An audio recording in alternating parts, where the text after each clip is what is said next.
ஒரு மனிதனுக்கு ஃபீவர், காய்ச்சல் வந்தால் நாம் என்ன செய்யணும்னு பார்க்கலாம்.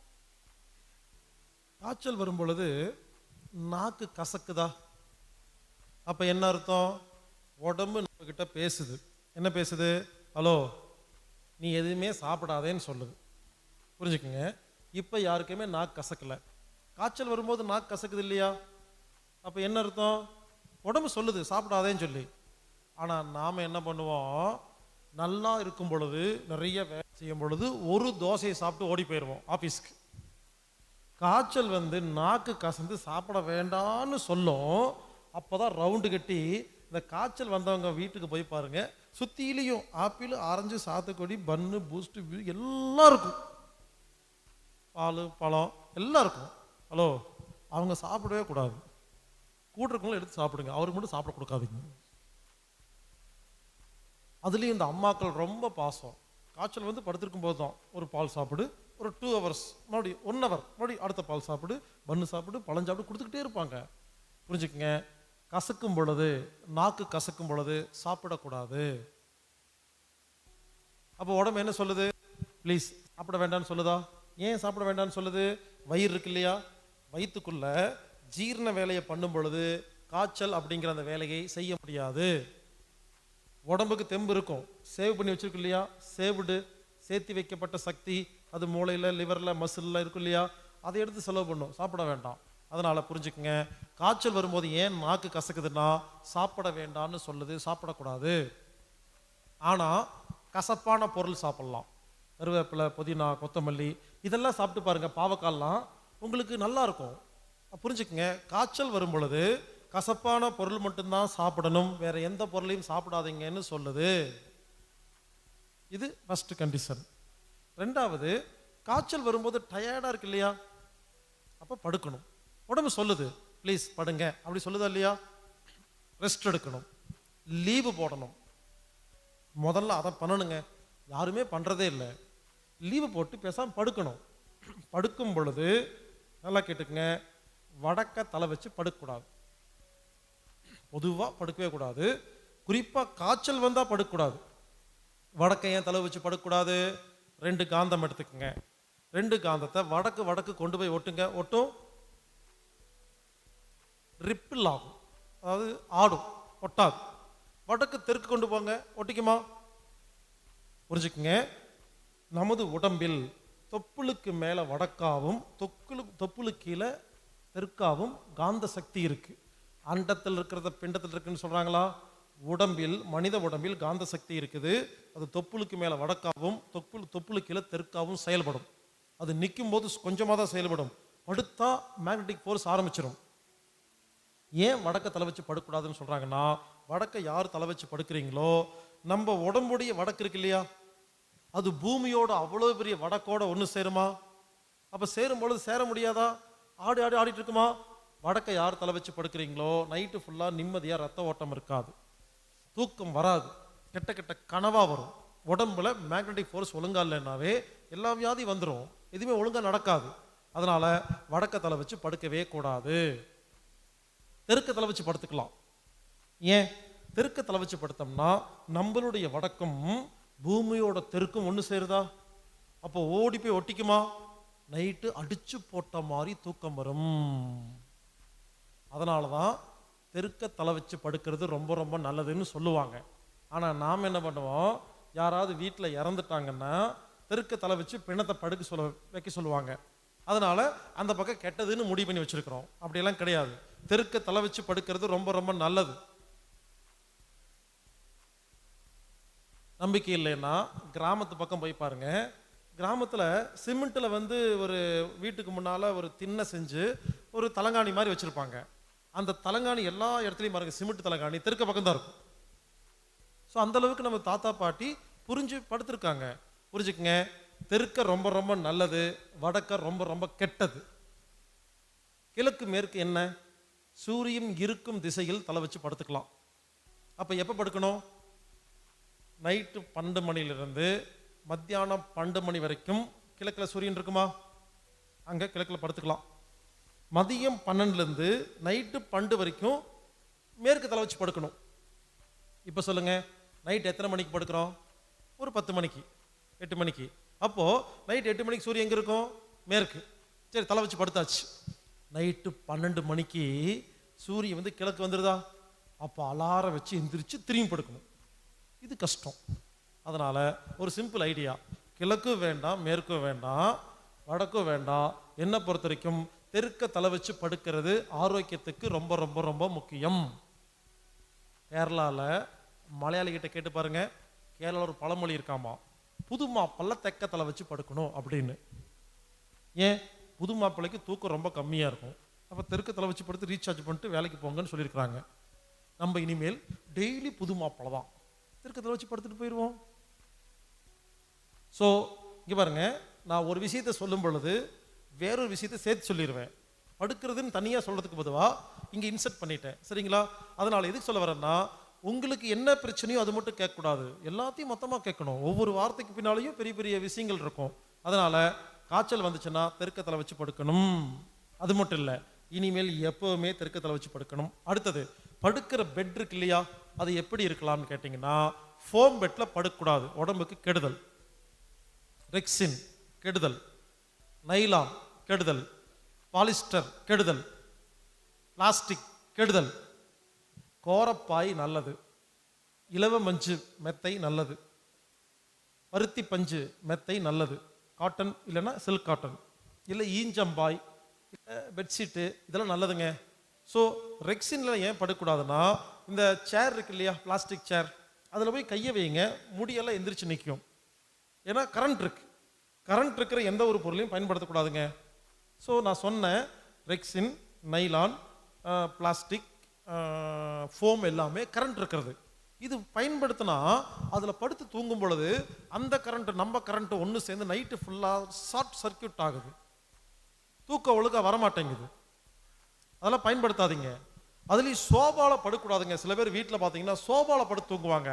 அதில் ஸ்ப்ரிங் இருக்கும், இப்படி இருக்குது அப்படி வளைஞ்சு இப்படி படுத்து தூங்கியிருப்பாங்க. ஒரு ஸ்ப்ரிங் இங்கே இருக்கும், ஒரு ஸ்ப்ரிங் அங்கே இருக்கும், போட்டு அமுக்கிட்டு இப்படி இருக்கும். காலை நடக்கும்போது அப்படி தான் நடந்து வருவாங்க, கோணல் மாணலாம். ஸோ அப்படிலாம் படுக்கக்கூடாது. ஸோ தெற்க தலை வச்சு படுக்கணும், கோரப்பாயில் படுக்கணும். தேவைப்பட்ட இந்த மாதிரி போர்வை இதெல்லாம் விரிச்சுக்குங்க. 4 பெட்ஷீட் விரிங்க, 7 பெட்ஷீட் விரிங்க, நல்லது. பட் ஃபோம் பெட் பயன்படுத்தாதீங்க. அடுத்தது, காத்தோட்டமான இடத்துல படுக்கணும். ஜன்னலை திறந்து விட்டு புது காற்றை நல்லபடியாக படுக்கணும். டிவி எல்லாம் ஆஃப் பண்ணணும். செல்ஃபோனை தூரமாக வைக்கணும். இது முக்கியமான ஃபோன் மட்டும் பேசிட்டு தூரமாக சைலண்டில் போட்டு வைக்கணும். ரெஸ்ட் எடுக்கணுங்க, கண்ணை மூடி படுத்திருக்கணும். சும்மாவாவது படுத்துருங்க. காய்ச்சல் வரும்பொழுது அடுத்தது, பாடி டெம்பரேச்சர் அதிகமாகுதா, உடம்பில் உள்ள சூடு அதிகமாகுதா. வழக்கமாக எல்லாத்துக்கும் என்ன டெம்பரேச்சர் தெரியுமா, ஒரு மனிதனின் ஆரோக்கியமான டெம்பரேச்சர் 37 டிகிரி, அதாவது 98.4 டிகிரி ஃபாரன்ஹீட். நீங்கள் இமயமலைக்கு போயிருங்க, ஒரு கூல் கண்ட்ரிக்கு போங்க. அந்த ஊரில் பனிக்கட்டியாக இருக்குது. அங்கே போய் நின்றுட்டு உங்கள் நாக்கில் தெர்மாமீட்டர் வச்சு பாருங்க, 37 டிகிரி தான் காட்டும். பாலைவன பகுதிக்கு போயிருங்க, வெயில் கொளுத்துது, ப்ளஸ் 50 டிகிரி. அங்கே போய் உடம்புல நாக்கில் தெர்மாமீட்டர் வச்சா அங்கேயும் 37 தான் காட்டும். ஏன், எல்லாரும் யோசிங்க. அப்போது குளிர் பிரதேசத்தில் போய் உடம்பு குளிர்ச்சியாக காட்டணுமில்ல, பாலைவனத்தில் அதிகமாக காட்டணுமில்ல. ஏன் காட்டலன்னா, எங்க போனாலும் உடம்பு 37 டிகிரி தான் இருக்கும். ஒரு மனிதனின் உடம்பு 37 டிகிரி இருந்தால்தான் ஆரோக்கியம். ஆடு, மாடு, கோழி, பன்றி ஒவ்வொன்றுக்கு வேற வேற டெம்பரேச்சர். மனுஷனுக்கு 37 டிகிரிங்க. அப்போ நல்லா கேளுங்க, 98.4 டிகிரி ஃபாரன்ஹீட். ஓகேவா? இது ஒழுங்கா மெயின்டைன் பண்ற உடம்பு காய்ச்சல் வந்தா மட்டும் 100, 102 ஏன் போகுது? காய்ச்சல் வந்தா உடம்பு சூடு அதிகமாகுதா? அது நல்லதா கெட்டதான்னு கேட்டா நல்லது. உடம்புக்கு தெரியுமா தெரியாதா? உடம்பு இத்தனை வருஷமா ஒழுங்கா வச்சுக்க டெம்பரேச்சரை திடீர்னு ஏன் ஏத்துது? உடம்புக்கு தேவைப்படுதுங்க. இப்படி 102, 103 டிகிரி ஃபாரன்ஹீட்டுக்கு உடம்பு கொண்டு போனாதான் ஹெல்பர், கில்லர், சப்ரசர் மெமரி வேலை செய்ய முடியும், கழிவுகளை வெளியேற்ற முடியும், உடம்பில் உள்ள நோய்களை குணப்படுத்த முடியும்னு உடம்பே கஷ்டப்பட்டு சூடு ஏத்துது. புரிஞ்சுக்கங்க, காய்ச்சல் அப்போ உடம்பு சூடானா அது நல்லது. ஆனா நாம என்ன பண்ணுவோம்? சூடு அதிகமாயிருச்சுன்னு பயப்பட்டு அதை குறைக்கிறதுக்கு ட்ரை பண்ணுமா? அப்படி ட்ரை பண்ணக்கூடாது. உடனே பல பேர் கேட்குறீங்க, சூடு அதிகமாகி சில பேர்த்துக்கு ஃபிட்ஸ் வந்து, குழந்தைகளுக்கெல்லாம் சில பேர்த்துக்கு ஃபிட்ஸ் வந்துடுது, உயிரே போயிருதுங்க, எங்கள் சொந்தக்கார பொண்ணு அப்படி தாங்க செத்து போச்சுங்க அப்படின்னு சொல்கிறீங்களா இல்லையா? ஒத்துக்கிறேன். நல்லா கேட்டுக்குங்க, இந்த விஷயத்தை மட்டும் புரிஞ்சுக்குங்க. உடம்பில் எந்த இடத்தில் சூடு 105, 110 டிகிரி ஃபாரன்ஹீட்டுக்கு போனாலும் ஒன்றும் ஆகாதுங்க. இந்த தலை இருக்கு இல்லையா, கபாலம், மண்டை, இந்த இடம் மட்டும்தான் 110 டிகிரிக்கு மேலே போனா அப்போ இந்த மண்டைக்குள்ள இருக்கிற நரம்பு இருக்கு இல்லையா, அது வீக் ஆகி ஃபிட்ஸ் வருங்க.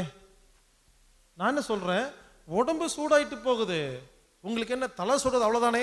அதுக்கு என்ன பண்ணுங்கன்னா, வெள்ளை கலர் பருத்தி துணி, பியூர் காட்டன் கிளாத் எடுத்து அதை கட்டமாக வெட்டி, இந்த வேஷ்டி துணிங்க, காட்டன் வேஷ்டி துணி எடுத்துட்டு வந்து இந்த நெத்தி இருக்கு இல்லையா, ஒரு 4 துணியை நெத்தி சைஸு கட் பண்ணி அதை தண்ணியில் முக்கி புழிஞ்சு இந்த இடத்துல 10 போட்டிங்கன்னா இந்த இடம் சூடாகாதா?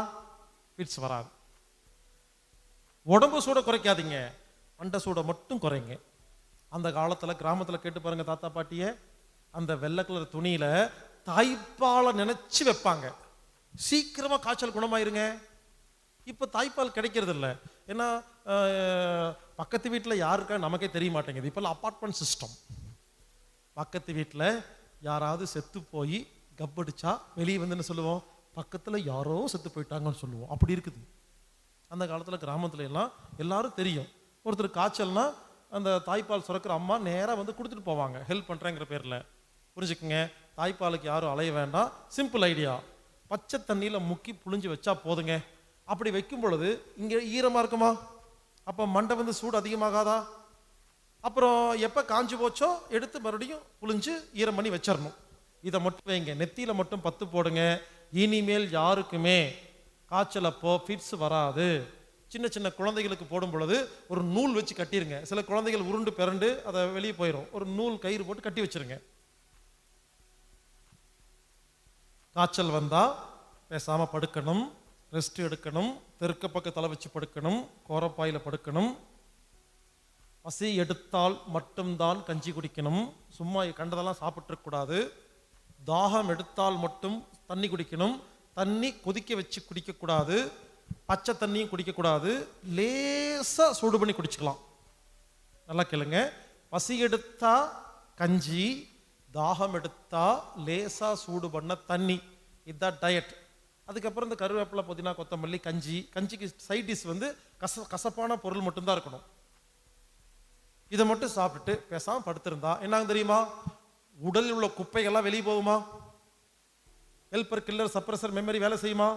இதெல்லாம் வேலை செஞ்சு எல்லா உறுப்பும் நோய் குணமாகுமா இல்லையா? புரிஞ்சுக்குங்க, காய்ச்சல் என்பது நோய் கிடையாது, அது ஒரு வைத்தியம். ஆனா நாம என்ன பண்ணுவோம்? நம்ம காய்ச்சல் வந்தோடனே ஹாஸ்பிட்டல் போவோம், டாக்டரை போய் பார்ப்போம். எல்லாரும் இந்த காய்ச்சல் வந்தா ஒரு ஹாஸ்பிட்டல் போறீங்க இல்லையா? சில ஊர்ல இந்த 100 ரூபா டாக்டர் இருப்பாங்க, முதல்ல 10 ரூபா டாக்டர், இப்போ 100 ரூபா டாக்டர், 200 டாக்டர் ஆகிட்டாங்க. சாயந்தரமானா போதும், பெஞ்சு போட்டிருப்பாங்க, எல்லாம் லைனாக உட்காந்துருப்பாங்க. ஒரே ஒரு சின்ன ரூம் இருக்கு, ஒருத்தர் உட்காந்துருப்பாரு, யாரு போனாலும் ஒரு 2-3 ஊசி வச்சிருப்பாரு, அதான் போடுவாரு. காய்ச்சலுக்கு ஏதாவது ஹாஸ்பிட்டல்ல போய், குட்டி ஹாஸ்பிட்டல்ல போய் ஊசி போட்டிருக்கீங்களே, அந்த என்ன ஊசின்னு யாருக்கா தெரியுமா? என்ன தெரியுமா ஊசி? அந்த ஊசி போட்ட உடனே வீட்டுக்கு வந்து குப்புன்னு வேர்க்கும் இல்லை, உடம்பெல்லாம் வேர்க்கும். நம்ம நினைச்சுக்குவோம், அப்பாடா உடம்பெல்லாம் வேர்த்திருச்சு, நல்லா போச்சு. புரிஞ்சுக்கங்க, என்ன நடந்திருக்குன்னா, அந்த ஊசி இருக்கு இல்லையா, அது என்ன பண்ணிருக்குன்னா உடம்பில் உள்ள வியர்வை சுரப்பிகளை ஆக்டிவேட் பண்ணிருச்சு. உடம்பு கஷ்டப்பட்டு 105 டிகிரி சூடு பண்ணி வச்சிருக்கிற உடம்பு அறிவோட பண்ணிருக்கா இல்லையா? அது அறிவு எடுத்தனமா பண்ணல. அப்படிப்பட்ட அறிவோட பண்ண உடம்ப நீங்க ஊசி போட்டோம்னா தெரியுமா, வேறு சுரவை ஆக்டிவேட் ஆன உடனே 105 டிகிரி ஃபாரன்ஹீட்ல இருக்கிற டெம்பரேச்சர் 98 96க்கு வந்துருது. அப்ப என்ன ஆகுது, உடம்பு ஆனாடா இவ்வளவு நேரம் கஷ்டப்பட்டு சூடு பண்ணி வச்சிருந்தோமே, யாரோ நம்மளே கேட்காம எதையோ சுரந்து விட்டுட்டாங்களே அப்படின்னு சொல்லி, காய்ச்சல் இருக்கு இல்லையா, இங்க பாருங்க, காய்ச்சல் குணமாயெல்லாம் போகல, பயந்து ஓடுது, பாதியில விட்டுருச்சு. போகும்போது என்ன சொல்லிட்டு போகுது, ஏய் ஆள் வச்சு ஊசி போட்டு என்னையா துரத்தி விடுற, இப்ப போறண்டி மறுபடி வரண்டின்ட்டு போகுது. காய்ச்சலுக்கு யாரெல்லாம் ஊசி போட்டு மருந்து மாத்திரை சாப்பிட்டு குணப்படுத்த ட்ரை பண்றீங்களோ, அது என்ன பண்ணு தெரியுமா, விட்டுட்டு தாங்க போகுது, குணப்படுத்திட்டு போகலைங்க. இப்படி உங்க வாழ்க்கையில யாரெல்லாம் 10 முறை காய்ச்சல் வந்து ஊசி போட்டிருக்கீங்களோ, 10 காய்ச்சல் உடம்புல இருக்குது. மொத்தமா ஒரு நாள் வரும்போது என்ன பண்ணுவீங்க புரிஞ்சுக்கங்க. காய்ச்சல்ங்கிறதே ஒரு வைத்தியம், அதுக்கு எதுக்கு வைத்தியம் பார்க்கறது? எனக்கு நகைச்சுவையா இருக்குது. ஃபீவர் டிசீஸ்ன்னு சொன்னா உலகத்துல அவருக்கு உடம்பை பத்தியே தெரியலன்னு சொல்லுவாங்க. புரிஞ்சுக்கங்க, நான் சொன்ன மாதிரி செய்யுங்க, 4 நாள் லீவ் போடுங்க, இந்த ஊசி எல்லாம் போடாதீங்க. நான் ஒரு ஐடியா சொல்றேன், அது செஞ்சு பாருங்க, உடனே கிளியர் ஆகும். பச்சை தண்ணி எடுத்து தலையோட ஊத்துங்க, எப்பேற்பட்ட ஆட்சி ஓடி போயிடும். அடுத்தது நாக்கை மடிக்கணும் பாருங்க, நாக்கை இந்த மாதிரி மடிக்கணும், காத்தை இழுத்து வாயை மூடி மூக்கு வழியை வெளியே விடணும்.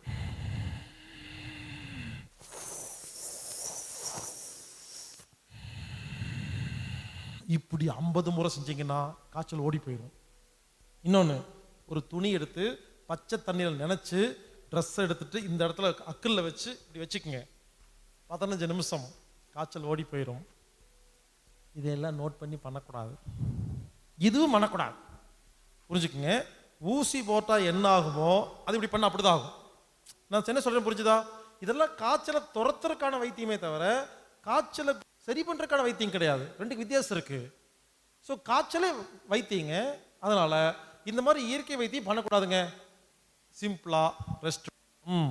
நீங்க பாட்டுக்கு பேசாம இருந்தீங்கன்னா உடம்பு என்ன பண்ணும், எல்லா குப்பைகளையும் தும்மல் வழியா வருமா தும்முங்க, சளி வருமா சிந்துங்க, மூக்கொழுகுமா ஒழுக்குங்க, வாந்தி வந்தா எடுங்க, வயிற்றால போனா போயிட்டு வாங்க, பசி எடுத்தா கஞ்சி சாப்பிடுங்க, கசப்பான பொருள் சாப்பிடுங்க, தாகம் எடுத்தா தண்ணி குடிங்க, பேசாம படுத்துருங்க, தெருக்கு தலை வச்சு படுங்க.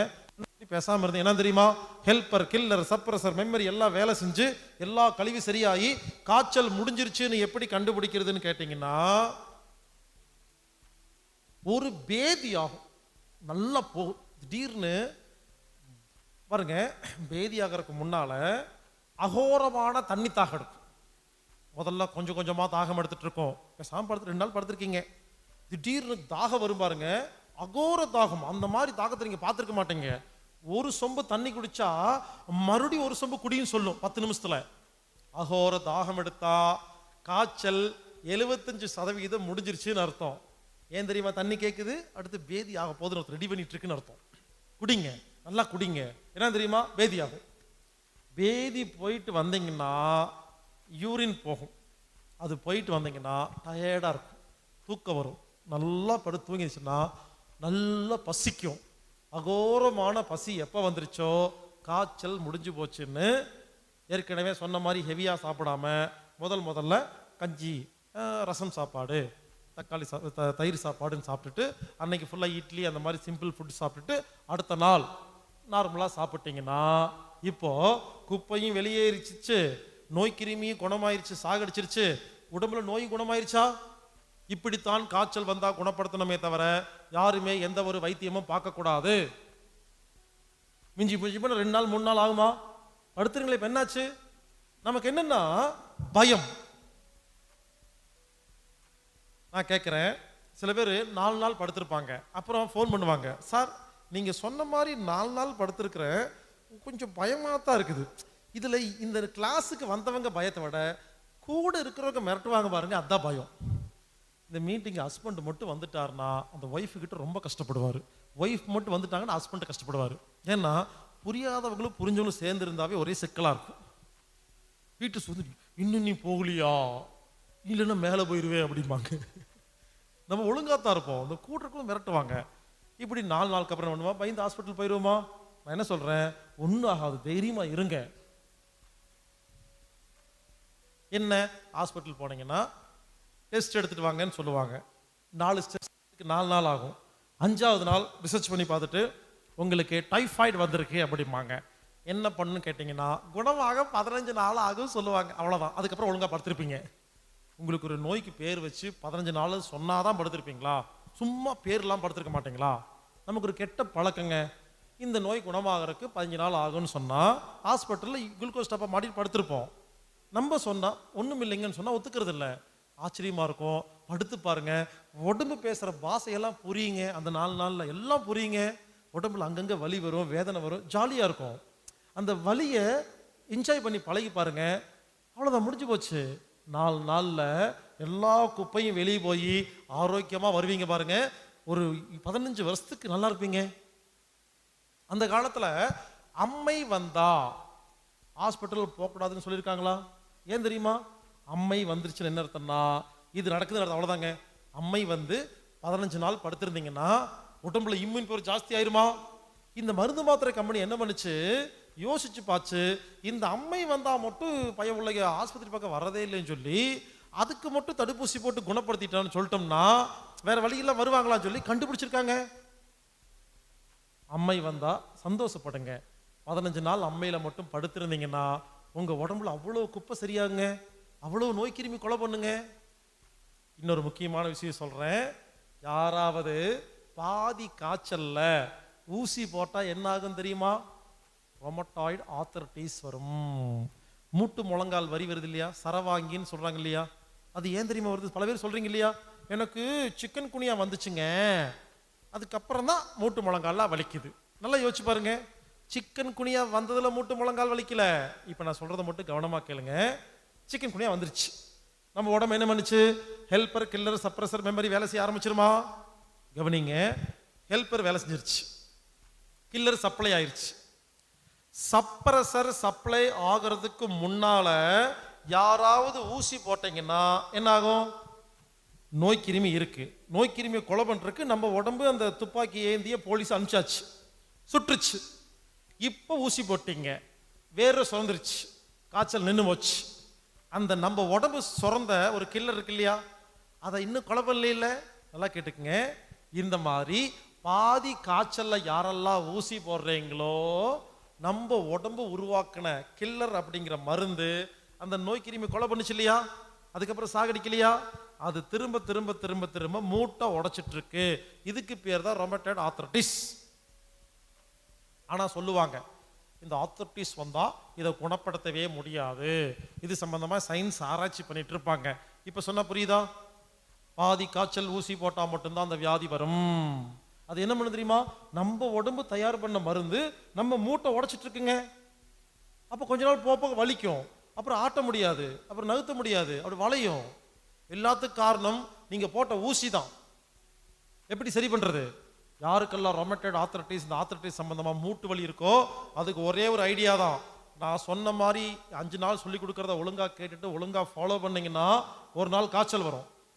அந்த காய்ச்சல்ல மட்டும் நாம சொல்ற மாதிரி எந்த ஒரு மருந்து மாத்திரை எடுக்காம நீங்களா குணமானீங்கன்னா அடுத்த 10 நாள்ல போய் ஸ்கேன் பண்ணி செக் பண்ணி பாருங்க, குணமாயிருச்சுன்னு சொல்லுவாங்க. இது வரைக்கும் எத்தனையோ பேர் குணமாயி எனக்கு ஃபோன் பண்ணி நேரில் வந்து பேசிட்டு இருக்கிறாங்க. இது வந்து உலகத்தில் குணப்படுத்த முடியாதுன்னு சொல்லப்பட்ட நோய். இப்ப நான் சொல்லும் போது பாருங்க எவ்வளவு சிம்பிளா இருக்குது. இவ்வளவுதாங்க. இது புரிஞ்சுக்காம தான் இவ்வளவு பிரச்சனை வருது. நீங்க நினைக்கிற மாதிரி டாக்டருக்கும் புரியாது, புரிஞ்சுக்குங்க. டாக்டர் ஒன்றும் தெரிஞ்சுக்கிட்டுலாம் நம்மளை ஏமாத்தல. டாக்டருங்கிறது யாருங்க? நம்ம வீட்டுல இருந்து போன நம்ம பொண்ணு, பையன், மாமா, அண்ணன், தம்பி தானே. ஒரு அப்பா அம்மா இருக்கிறாங்க, டாக்டருக்கு பொண்ணை படிக்க வைக்கிறாங்க. அந்த பொண்ணு படிச்சுட்டு வந்து அப்பா உடம்பு செக் பண்ணி பார்த்து உனக்கு இந்த வியாதி இருக்கு, குணமாகாதுன்னு சொல்லுது. இப்ப சொல்லுங்க, அந்த பொண்ணு அப்பாவை கெடுத்துருமா? சொல்லி கொடுத்ததை ஃபாலோ பண்ணுதா இல்லையா?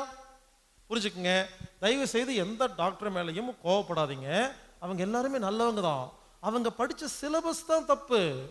சிலபஸை எழுதுனது மருந்து மாத்திரை கம்பெனிகள். அதனால இனிமேல் யாருக்கெல்லாம் காய்ச்சல் வருதோ நான் சொல்ற மாதிரி இயற்கையா வீட்டில் படுத்துருங்க, ஒன்றும் ஆகாது. நம்பிக்கையா இருங்க. மிஞ்சி மிஞ்சி போனா 10 நாள் ஆகுமா? ஆகட்டும். 10 நாள் சும்மா படுத்துருந்தீங்கன்னா 10 வருஷம் ஆரோக்கியமா இருக்கலாங்க. ஏங்க எப்படியும் கால் டாக்ஸி பிடிச்சி அப்பாயின்மெண்ட் வாங்கிட்டு எங்கேயாவது போய் 10 நாள் 15 நாள் படுத்தானே வரீங்க. அவ்வளோ கஷ்டப்பட்டு காசு கொடுத்து படுப்பீங்களாமா? சும்மா படுக்க மாட்டீங்களா? எதையோ உள்ள போட்டு கஷ்டப்பட்டு உடம்ப கெடுக்கிறத விட ஒண்ணுமே பாருங்க, உடம்பு என்ன சொல்லுது? சும்மா இருன்னு சொல்லுது. இங்க பாருங்க, இந்த 5 நாள் நான் பேச போறேன் இல்லையா, நீங்க நினைச்சுக்குவீங்க நான் நிறைய சொல்லி தருவேன்னு. 5 நாள்ல வீட்டுக்கு போகும்போது கடைசி என்ன தெரியுமா புரியும்? ஒன்றும் பண்ணாம சும்மா இருங்கன்னு சொல்றதுக்கு 5 நாள் பேச போறேன். சும்மா இருந்தா உடம்பு நல்லா இருக்கும், சும்மா இருந்தா மனசு நல்லா இருக்கும். எல்லாமே ஒழுங்கா இருக்கிறதுக்கு ஒன்னே ஒண்ணுதான் பண்ணணும், ஒண்ணுமே பண்ணக்கூடாதுங்கிறத பண்ணணும்.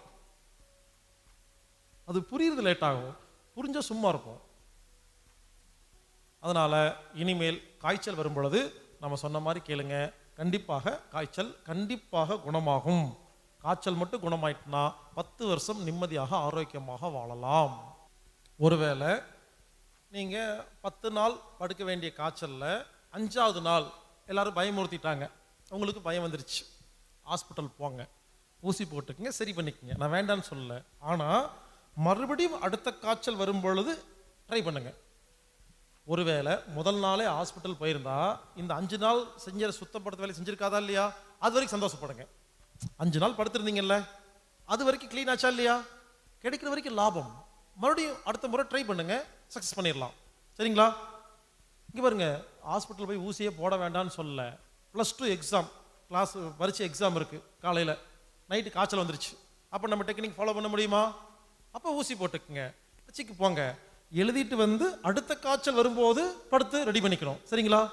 நாளைக்கு காலையில் ஒபாமாவோட அப்பாயின்மெண்ட், காய்ச்சல் வந்துருச்சு, ஊசி போட்டுக்குங்க, போயிட்டு வாங்க. எனக்கு ஒரு வேளை காய்ச்சல் வந்து ஒபாமா விட்டு கேன்சல் பண்ணிடுவேன். எனக்கு அவனை விட இதுதான் முக்கியம்.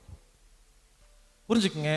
முக்கியமான விஷயம் இருந்தா அன்னைக்கு வேணா நீங்க ஊசி போட்டுக்கலாம். பட் சில பேர் வீட்டில் சும்மா வெட்டியா இருப்பாங்க, அவங்க ஊசி போட்டு வருவாங்க, அப்புறம் சும்மா இருப்பாங்க. சும்மா தான் இருக்கீங்க, எதுக்கு ஊசி போட்டு என்ன பண்ண போறீங்க? எங்க போறீங்க இப்போ? இப்படி தும்மல் வந்தா தும்மாம, மூக்கு ஒழுகுனா ஒழுக்காம, சளி வந்தா சிந்தாம, வாந்தி வந்தா எடுக்காம, வயித்தால போனா போகாம, காய்ச்சல் வந்தா மாத்திரை சாப்பிட்டு யாரெல்லாம் உடம்புல குப்பையெல்லாம் தேங்கி வைக்கிறீங்களோ கடைசி என்ன பண்ணு தெரியுமா? உடம்பு கடைசியா வெளியனுப்புற ஒரே ஒரு இடம் தெரியுமா? தோல், ஸ்கின். தோல்ல சின்ன சின்னதாக ஓட்டை இருக்கு இல்லையா, அதில் என்ன இருக்கு? வேர்வை சுரப்பிகள், ஸ்வெட்டிங் கிளான்ஸ். இது வெளியே வேர்வை வருது இல்லையா? இங்க பாருங்க, உலகத்திலேயே சுத்தமான தண்ணி என்ன தெரியுமா? வேர்வை தண்ணி. அது கெட்ட வாசம் அடிக்கவே கூடாது, நாத்தம் அடிக்கவே கூடாது. புரிஞ்சுங்களா? ஆனா வேர்வையை மோந்து பார்க்கும்போது கெட்ட வாசம் அடிக்குதா? எப்ப கெட்ட வாசம் வருதோ என்ன அர்த்தம்னா மலம் வேறு வழியா வருது, யூரின் வேறு வழியா வருது. புரிஞ்சுக்குங்க. இப்படி அடக்கி வைக்கப்பட்ட கழிவுகள் எந்த பக்கம் போறதுன்னு தெரியாம கடைசியா தான் உடம்பு வேர்வை வழியா அனுப்பும். யாருக்கெல்லாம் வேர்வை வரும் பொழுது மோந்து பார்த்து கெட்ட ஸ்மெல் அடிக்குதோ உங்க குப்பைகளை நீங்க உள்ள நிறைய தேக்கி வச்சிருக்கீங்கன்னு அர்த்தம். ஆரோக்கியமான ஒரு மனிதனோட உடம்புல வேர்வை வந்தா அதுல வாசம் கெட்ட விதமான வாசம் வரவே வராது. இப்படி குப்பையெல்லாம் தோல் வழியா வந்து என்ன ஆகும்? சொரிய தோணுமா? அழுக்கு வருமா? சொரிஞ்சா பொண்ணு வருமா? Skin disease, psoriasis, eczema. அப்புறம் என்ன பண்ணுவோம்? ஒரு இடத்துல புண்ணு வந்துடும், ஒரு ஹாஸ்பிட்டல் போவோம், டாக்டர் என்ன பண்ணுவாரு? ஒரு லோசன் தடவார், அதை தடவும், புண்ணு சரியா போயிடும். ஹலோ, புண்ணு சரியா போகல, என்னாச்சு தெரியுமா? அந்த லோசன் இந்த பக்கமா குப்பை வரக்கூடாதுன்னு மிரட்டிடுச்சு, குப்பை உள்ள போயிடுச்சு, இது சரியாயிருச்சு. அந்த குப்பை என்ன பண்ணும்? அப்புறம் மூட்டு காலில் வரும். நம்ம யோசிப்போம், முதல்ல கையில் ஒரு புண்ணு வந்துச்சு, ஒரு லோஷன் தடவை சரியா போயிடுச்சு, சூப்பர் மருந்து அப்படின்னு சொல்லி அதே மருந்தை வாங்கிட்டு வந்து இங்க தடவுமா? ஹலோ, இங்க வந்த புண்ணு தான் இடம் மாறி இருக்கு, இங்க தடவுவோம், அப்புறம் இங்க வரும். இங்க தடவுவோம், இங்க வருவோம், இங்க தடவுவோம், உடம்பு ஃபுல்லா வந்துடும். அப்புறம் சொரியாசிஸ்ன்னு பேர் வச்சுக்குவோம். அதுக்கப்புறம் என்ன பண்ணுவாங்க? ஸ்டீராய்ட்ஸ் அப்படிங்கிற மருந்து கொடுப்பாங்க. புரிஞ்சுக்குங்க, ஸ்டீராய்ட்ஸ் அப்படிங்கிற மருந்து வெரி வெரி வெரி டேஞ்சர், ரொம்ப மோசமானது. ஸ்டீராய்ட்ஸ் தயவுசெய்து யாரும் சாப்பிடாதீங்க. அது என்ன பண்ணுன்னு தெரியுமா? மூளையில, லிவர்ல, சதை நார்கள், மசில்ல, கிட்னில உயிரை காப்பாத்துறதுக்கு நிறைய சத்து பொருள்கள் சேமிச்சு வைக்குங்க உடம்பு எப்பவுமே. அந்த சேமிச்சு வச்ச பொருள் இருக்கு இல்லையா, ஸ்டீராய்ட்ஸ் என்ன பண்ணுன்னா அதை எடுத்து ரத்தத்தில் கொட்டிருங்க. சரி, ஸ்டீராய்டு சாப்பிட்றீங்க, இருக்கிற வரைக்கும் எடுக்குது, தீந்து போனா என்ன பண்ணுவோம்? ஒன்றும் பண்ண முடியாதா? அப்போ ஒரே நேரத்தில் மொத்த உடம்பு பிளாக் ஆகுங்க, ரொம்ப கஷ்டங்க. புரிஞ்சுக்குங்க, ஸ்டீராய்ட்ஸ் தயவு செய்து யாருமே சாப்பிடாதீங்க. ஸ்டீராய்ட்ஸ் மாத்திரை, உங்கள் மருந்து மாத்திரை கேளுங்க, ஸ்டீராய்ட்ஸா இல்லையான்னு சொல்லுவாங்க. அப்படி சாப்பிட்டு இருந்தா தயவு செய்து இந்த 5 நாள் சொல்லி கொடுக்கறத கேட்டுட்டு ஒவ்வொரு மாசமா கொஞ்சம் கொஞ்சமா கம்மி பண்ணி ஸ்டாப் பண்ணிருங்க. வெரி வெரி டேஞ்சருங்க. இருக்கிறதுலையே ஸ்டீராய்ட்ஸ் தான் ரொம்ப ரொம்ப டேஞ்சர். இப்படி ஸ்டீராய்ட்ஸ் சாப்பிட்டா என்ன ஆகும்? ஏகப்பட்ட வியாதி வருமா? நல்லா புரிஞ்சுக்குங்க. கடைசி என்ன சொல்ல வரேன்னா, தோல்ல தான் கடைசியா குப்பை வருது. அதையும் மருந்து மாத்திரை சாப்பிட்டா என்ன ஆகும்? எந்த பக்கம் போக முடியலையா, உடம்புல அங்கங்க ஒரு சின்ன பாக்ஸ் மாதிரி ஓபன் பண்ணி குப்பையை வச்சிரும். இந்த குப்பை தான் ரொம்ப வருஷம் ஆச்சுன்னா கேன்சர் கட்டியாக மாறுது. இப்ப நாம கேன்சர்னா என்னங்கிறத பார்க்க போறோம். புரிஞ்சுக்குங்க, நமது உடம்பில் ரொம்ப வருஷமா இருக்கிற குப்பையை ஒரு இடத்துல அடக்கி வச்சிரும் உடம்பு. அது கெட்டு போய் ஒரு நாள் கேன்சரா மாறுது. கேன்சரை பற்றி பேசுறதுக்கு முன்னால் நான் சில விஷயங்கள் சொல்கிறேன். ஒரு கண்ணாடி பாட்டில் எடுத்துக்கங்க, ஒரு கைப்பிடி அரிசி அந்த பாட்டிலில் போட்டு டைட்டாக மூடிடுங்க, காற்றே உள்ளே போகக்கூடாது. சரியா? ஒரு டேபிளில் வச்சுருங்க. டெய்லி போய் பாருங்க, 3வது மாதம் அந்த அரிசிக்குள்ள ஒரு வண்டு இருக்கும். நான் ஒரு கேள்வி கேட்குறேன், வண்டு எப்படி வந்துச்சு? மூடி தானே வச்சிருந்தீங்க, வண்டு எப்படி வந்துச்சு? புரியல? அரிசிக்குள்ள இருந்து வண்டு வந்திருக்குது. அப்ப அரிசி, அந்த வண்டுடைய அம்மா யாரு, அப்பா யாரு? அரிசி தான் அம்மா, அரிசி தான் அப்பா. எப்படி வருது தெரியுமா? நல்லா கேட்டுக்குங்க, இதுதான் உலக ரகசியம். அதாவது பாட்டில் இருக்கு இல்லையா, அதுக்குள்ள முதல் அரிசி போட்டு மூடும் பொழுது ஒரு பஞ்சபூதம் இருந்துச்சா? பஞ்சபூதங்கிறது நிலம், நீர், காற்று, ஆகாயம். அப்போ இந்த அரிசி கெட்டு போக டீஃபார்ம் ஆகி அந்த பாட்டிலுக்குள்ள வேற ஒரு பஞ்சபூதம் மாறுதா? ஒரு குறிப்பிட்ட பஞ்சபூதத்தில் ஒரு உயிர் உருவாகும். தாங்க, உயிர் உருவாகிறதுக்கு கர்ப்பப்பை எல்லாம் தேவையில்லை. புரிஞ்சுக்குங்க, அந்த பாட்டில் தான் வண்டுடைய கர்ப்பப்பையா மாறிடுச்சு. ஒரு வண்டுடைய கர்ப்பப்பையில எப்படி இருக்குமோ அதே மாதிரி அந்த பாட்டில்ல வந்தனால அங்க ஒரு வண்டு உருவாயிருச்சு அரிசிக்குள்ள இருந்து. இப்ப பாருங்க, அந்த வண்டுடைய அம்மா தான் அரிசி, அப்பா தான் அரிசி. இதனாலதான் இறைவனை தாயுமானவன் தந்தையுமானவன் சொல்றாங்க, ரெண்டும் ஒருத்தர் தான். இப்படி அந்த வண்டு வந்துச்சா, அதை எதை சாப்பிடுது? அரிசியே சாப்பிடுது. பாருங்க, அப்பா அம்மாவை சாப்பிடுதுங்க. நம்ம குழந்தைகள் எப்படி நம்மளை சாப்பிடுதுங்க, அதே மாதிரி இந்த அம்மா அப்பாவை இந்த வண்டு சாப்பிடுது. இப்ப புது வண்டு உருவாகுதா? 2 வண்டு ஒன்று சேருதா? அதுல புது வண்டு உருவாகுதா? முதல் வண்டு எப்படி உருவாச்சதா கேள்வி. முதல் வண்டு இயற்கையா உருவாச்சா? அப்புறம் பல வண்டுகள் உருவாச்சா? இப்படி எல்லா வண்டுகளும் சேர்ந்து அரிசி சாப்பிடுதா? சாப்பிட்டு அரிசி தீந்து போச்சா? நல்லா கேட்டுக்குங்க, மொத்த அரிசி தீந்து போனவொடனே எல்லா வண்டுக்கு சாப்பிட கிடைக்காதா? எல்லா வண்டு செத்து போச்சு. இப்போ செத்து போன வண்டு அழுகி போச்சா? அதுக்குள்ள ஒரு புழு வந்துருச்சு. இந்த புழு எங்கிருந்து வந்துச்சு? புழுவோட அம்மா யாரு, அப்பா யாரு? வண்டு தான் புழு. அந்த பாட்டில் ஒரு புழு உருவாகிறதுக்கான கர்ப்பப்பையா மாறிடுச்சு. இப்போ புழு வந்துருச்சு. அந்த புழு கெட்டு போன வண்டை சாப்பிடுது. அந்த புழு எல்லாம் செத்து போச்சு. அப்புறம் சின்ன சின்ன கிருமி வருது, பூச்சி வருது. அப்படியே பார்த்துக்கிட்டே இருந்தீங்கன்னா ஒரு 10 வருஷத்துக்கு அப்புறம் அந்த பாட்டிலுக்குள்ள ஒண்ணுமே இருக்காதா? நீங்க சொல்லுங்க, இதுக்குள்ள அரிசி இருக்கு, இதுக்குள்ள வண்டு இருக்குது, இதுக்குள்ள புழு இருக்குன்னா யாராவது நம்புவாங்களா? ஆனா நாம நம்புவோமா? புரிஞ்சுக்குங்க, உலக மகா ரகசியத்தை சொல்றேன். ஒண்ணுமே இல்லாத இடத்துல எல்லாமே உருவாகும், அது ஒண்ணுமே இல்லாம போகும். இது புரிஞ்சாதான் அண்ட பிரம்மாண்டத்தையும் புரிஞ்சுக்க முடியும், கேன்சரையும் புரிஞ்சுக்க முடியும். நான் சொன்னது உலகமாக தத்துவங்க. இது நான் சும்மா பேண்ட் செட்டு போட்டு உட்கார்ந்து சொல்றதுனால ஒரு சப்ஜெக்ட். இதே காவி காவி போட்டு உத்தராட்ச கொட்டையெல்லாம் போட்டு தாடி வச்சுக்கிட்டு பக்தர்களே அப்படின்னு சொல்லி மெதுவா பேசியிருந்தேன்னா இதுக்கு பேர் ஆன்மீகம். இதே கோட்டெல்லாம் போட்டுட்டு பவர் பாயிண்ட் வச்சுட்டு ஐ ஆம் கம்மிங் ஃப்ரம் லண்டன், நான் வந்து ரிசர்ச் பண்ணிட்டு வந்திருக்கேன்னு சொன்னோம்னா சயின்ஸ். புரிஞ்சுக்குங்க, சொல்ற ஆளு அந்த அட்மாஸ்பியர் தான் மாறுதே தவிர எல்லாம் ஒன்று தான். இதே கவுண்டமணி செந்தில் சொன்னா ஜோக். ஒரு படத்துல கவுண்டமணி செந்தில் ஜோக் பண்ணியிருப்பாங்க. ஒரு செந்தில் வருவார், ஒரு செங்கல் எடுத்து வருவார். அண்ணே இது என்னண்ணே? டேய் பேரிக்கா மண்டையா, அது செங்கல்ரா அப்படிம்பாரு. அதை செங்கல்ல உடைச்சிட்டு இது என்னண்ணே? டேய் இது செங்கல் கல்லுடா அப்படிம்பாரு. இன்னும் நல்லா உடைச்சு மண்ணு மாதிரி பண்ணி கையில் வச்சுக்குவாரு செந்தில். அண்ணே இது என்னண்ணே? டேய் இது மண்ணுடா. இப்ப என்னண்ணே? ஏய் ஒண்ணுமே இல்லடா, இதானே உலகம் அப்படிம்பாரு செந்தில். செந்தில் கவுண்டமணி சொன்னா காமெடி. புரிஞ்சுக்குங்க, இது புரிஞ்சாதான் நம்ம உடம்பை பத்தி புரிஞ்சுக்க முடியும். எதுக்கு சொல்ல வரேன்னா, நமது உடம்பில் ரொம்ப வருஷமா தேங்கி இருக்கிற கழிவுகள் ஒரு இடத்துல போய் பாக்ஸ் மாதிரி கட்டி நம்ம உடம்பு வச்சிருச்சா, அப்ப அதுக்குள்ள பஞ்சபூத மாற்றங்கள் ஏற்படுமா? அது மாற்றம் ஏற்பட்டு ஏற்பட்டு ஒரு நாள் சில வைரஸ் பாக்டீரியாக்கள் உருவாகும். இந்த பாக்டீரியா வைரஸை தான் நமது டாக்டர்கள் ஸ்கேன் பண்ணி ஆராய்ச்சி பண்ணி பயாப்சி பண்றேங்கிற பேர்ல அதை எடுத்துட்டு போய் அறுத்து ஆராய்ச்சி பண்ணி உங்களுக்கு கேன்சர் கிருமிகள் வந்திருக்குன்னு சொல்றாங்க. கேன்சர் கிருமி என்பது நமது உடம்பை கெடுக்கிறதுக்காக வரல, இந்த குப்பையை சாப்பிட்றதுக்காக வந்திருக்கு, அவ்வளவுதாங்க.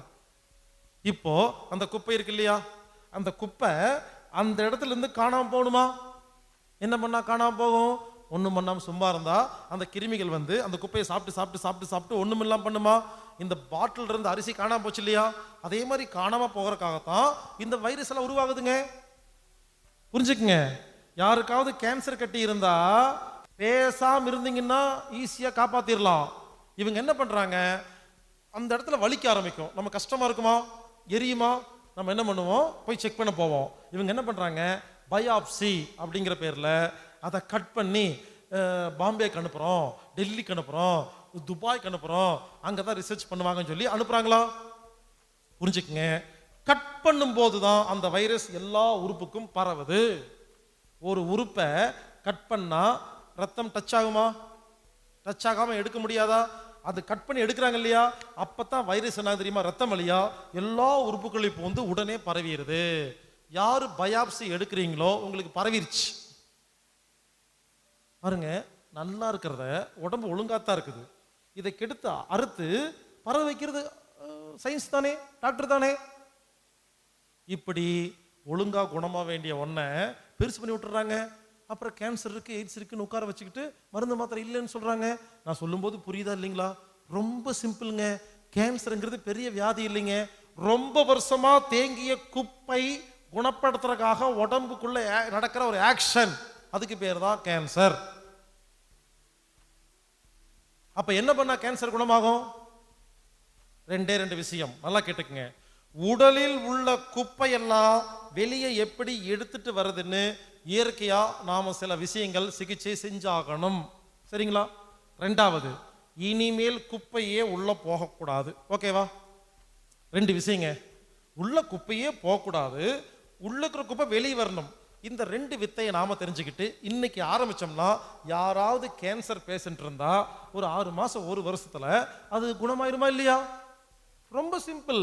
கேன்சர் எய்ட்ஸ் கண்டிப்பாக குணமாகும். இந்தியாவில் ஒரு மானங்கட்ட ஒரு விஷயம், கேன்சர் எய்ட்ஸ் குணமாகும்னு யாராவது ஓப்பனா சொன்னா அவங்கள அரெஸ்ட் பண்ணுவாங்களாமா. பாருங்க சட்டம். கேன்சர் எய்ட்ஸ் குணமாகாதுன்னு சொன்னா சூப்பர் டாக்டராமா.